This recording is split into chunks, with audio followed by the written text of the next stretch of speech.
Round tanks and curved walls are an excellent application for EFCO's HandyForm system.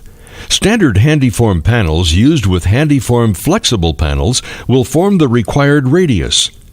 The size of the standard panel will vary according to the radius and amount of cord allowed. The first step to form a round tank is planning your work.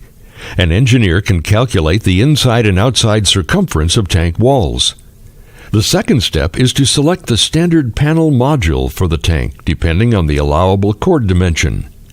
Most tanks are formed with a 600 mm cord, but sometimes a smaller tank requires a 400 mm or 300 mm panel.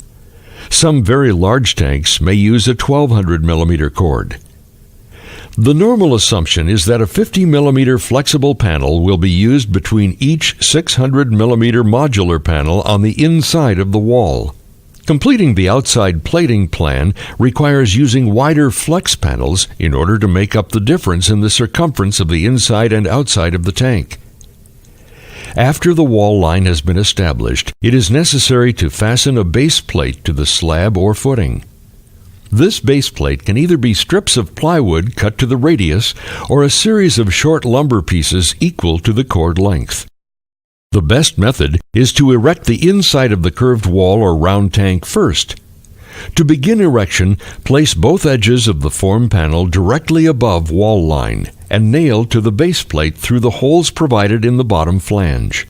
Clamp the appropriate flexible panel to the first panel set as indicated in EFCO's form erection drawings. Next, clamp another form panel to the flexible panel. Align the joint between the flexible form and the form panel just set with the wall line and secure to the base plate by nailing through the holes in the bottom flange. Move the leading edge of the panel just set directly over the wall line and repeat nailing procedure. Repeat this entire procedure around the tank. To erect the outside wall, place the first form panel directly opposite a panel on the inside and pin the spreader ties.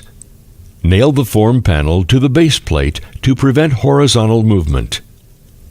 Set the next form panel in place, placing it over the spreader ties and temporarily pin the ties.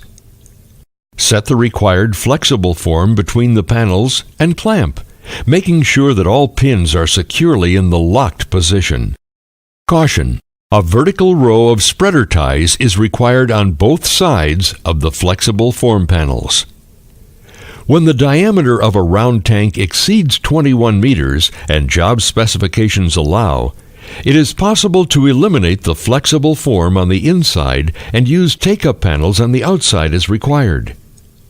Place vertical aligners on the inside of the radius wall at regular intervals using the EFCO rubber-seated aligner clamp, clamping to the standard form panels. These aligners should always be equal distance from the nearest flex form panel and may be placed at center-to-center dimensions as required. A diagonal brace is attached to the vertical flange.